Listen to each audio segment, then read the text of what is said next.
Hi guys, welcome back. It's me Sofia and today I'm bringing you books that I have rated 5 stars.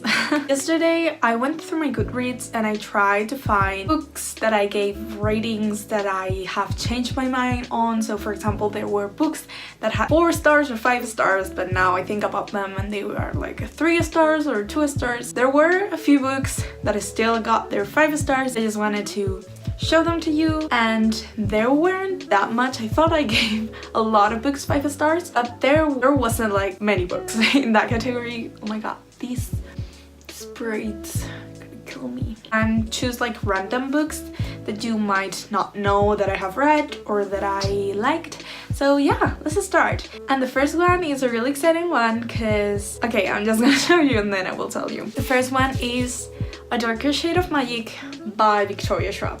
Or B.E. Schwab. I wanted to include these because she is coming to Spain with a little bit of luck. I'm gonna be able to go to her signing. This book was amazing. I just remember really enjoying it and reading really fast. I want to reread this whole series. It's in my rereads for 2018. I don't know what it was. It's set in such a magical environment and the characters are so like unique and the story was so unique. It didn't felt like repetitive. A lot of stories have like the same pattern or the same like fantasy aspect to them.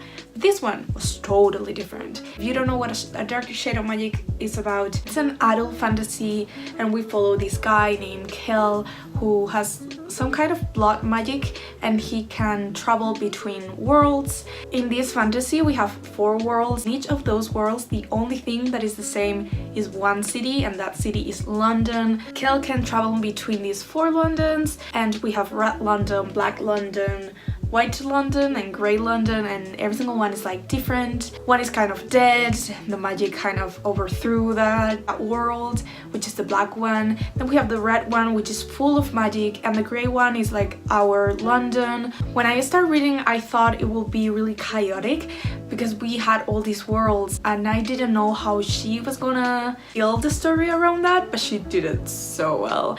And honestly, she deserves all the hype and all the love that she's getting because I love her since the first book that I read from her. It just, the whole series was amazing. 5 stars. The next one is a classic here on BookTube, and of course I have read it and of course I love it, and it is A Court of Mist and Fury by Sarah J. Maas. Let me tell you.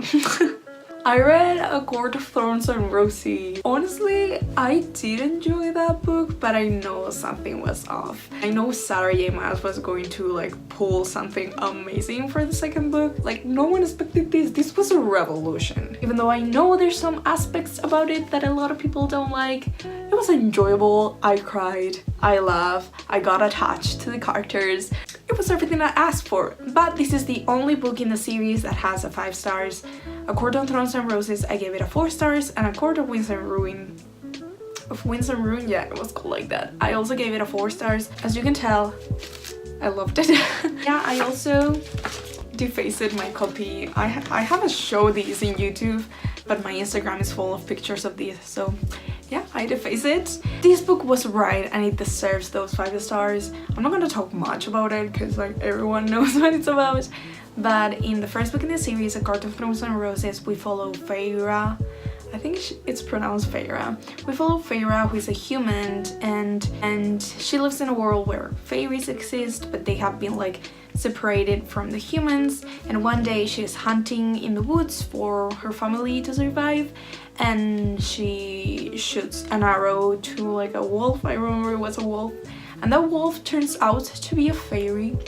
And this guy comes and tells her that she has to go with him to the fairy world because she killed a fairy and that's how it works there.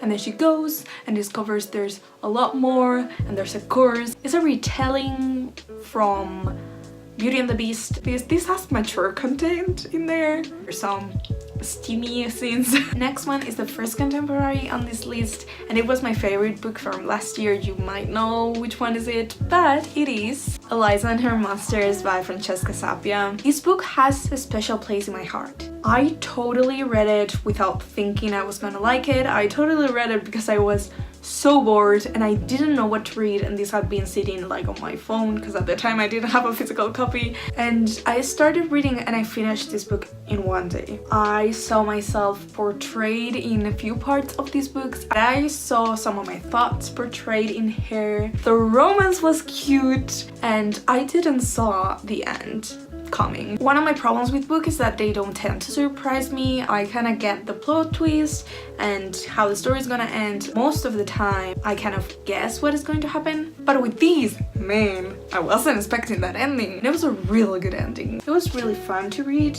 and it was really quick. It was really fast-paced, so for someone that doesn't like contemporary, oh my god, oh my god. Eliza and her monsters follow Eliza, who's a teenage girl who just doesn't like high school. She doesn't have a lot of friends. She's like the lonely kid, but outside her school she has like this double life, because in the internet she posts a super popular webcomic with like millions of followers by the name Lady Constellation, but no one knows she is this girl.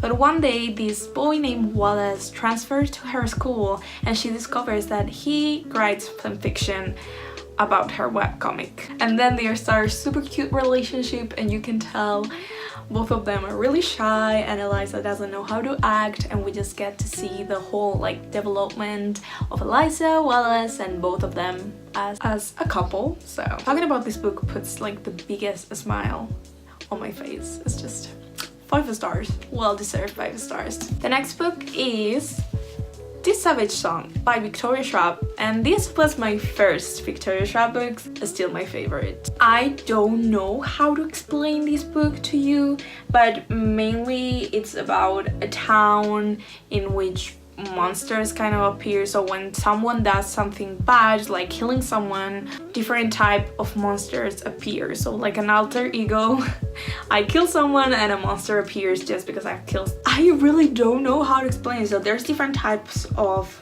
monsters, and so we follow Kate and we follow also August. Kate is the daughter of the ruler of the city, and then we follow August, but August is like special being and he plays the violin. That actually was my favorite thing about it, the way she incorporated music into this book. Before this, I have never read a book that incorporated music in the way she did, because it didn't feel off that we couldn't hear the music. She wrote it really well. Another thing that I really enjoy is the non-romantic feeling between these two characters. They are not going into a romance or a relationship, and I totally need to reread these because I actually haven't read the second book. Oops. Next one is my favorite series of all time, and in this series all of the books have 5 stars, but I just picked the one that I love the most, and that is Midnight Star by Mary Lou. This is the 3rd book in the Young Adult series. I read these a few years ago, but I remember everything about them. This is a book that has made me cry the most. Young Adults, we got set in this world where a fever has killed a lot of the population, and the people that has survived that fever has some kind of markings, or like for example our main character has like white hair and she lost an eye.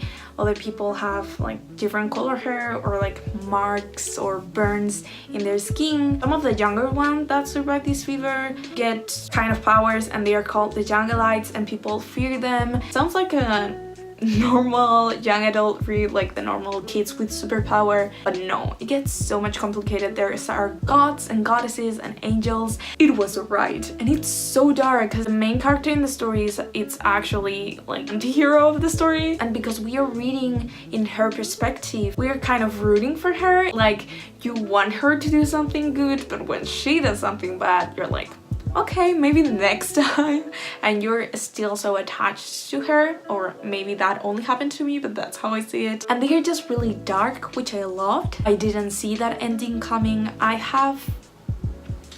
Okay, it's not right there, but I had the whole last 2 pages of this book typewritten in my wall because I just that ending was amazing, so I totally recommend these. They were also the first books that I read in English, so they have a special place in my little heart. The next one might be my favorite book of all time, and if you don't know, that is Daughter of Smoke and Bones by Laini Taylor. I have talked about this a lot on this channel already, but this book was amazing. It was just so good. It was just so good, and I read it like 3 times and I don't get bored of it. It just makes me feel so different. Daughter of Smoke and Bones, we follow our main character Koro, who has lived her whole life with these 2 identities. On one hand, she's this art student that is living in Prague, and on the other hand, she was raised by these chimera, and chimera are not monsters but like creatures that are like half a part of the animal, half another, so maybe like a lion head, and then your arms are like the ones from Yukasei. Oh my god, I spoke in Spanish. And your arms that is Spanish, bitch. Oh my god. So, and your arms are like a lizard arms, a kangaroo, I don't know. They're just mixture of animals. One day, this chimera family goes missing and she can no longer go to that world that she has always known, and she has to discover what has happened, find her family. The middle of it, we might have some angels in there, throw in the mix. It's set mainly in, I think it's in Paris. No, it was set in Marrakech. So much for my favorite book. Awesome. And Prague. That's another thing that I really like. I actually picked it up because Prague is one of my favorite cities in Europe, and after I visited, I just wanted to read something that was set in that city. Writing is amazing. Laini Taylor writing style is my favorite. So magical. It's not for everyone, I'm just telling you. To me, it just makes the whole story feel magical. Each character is so different. Just as a warning, there is insta love. That's something Laini Taylor does a lot, the insta love part of her stories. In this case, it's like justified. Plot twist at the end, 5 stars will always be 5 stars, no matter what. 5 stars always. And the last book in this, I'm gonna talk really fast about it. It's Clockwork Princess by Cassandra Clare. Might be my favorite book in the Mortal Instruments or the Infernal Devices or the Shadowhunter Chronicles or whatever you want to call it. The only thing I want to say about this is the relationship between the 3 main characters. There's a love triangle here, but no one expected how that triangle was treated. She wrote the relationship between William, Jem, and Jessa. Wait.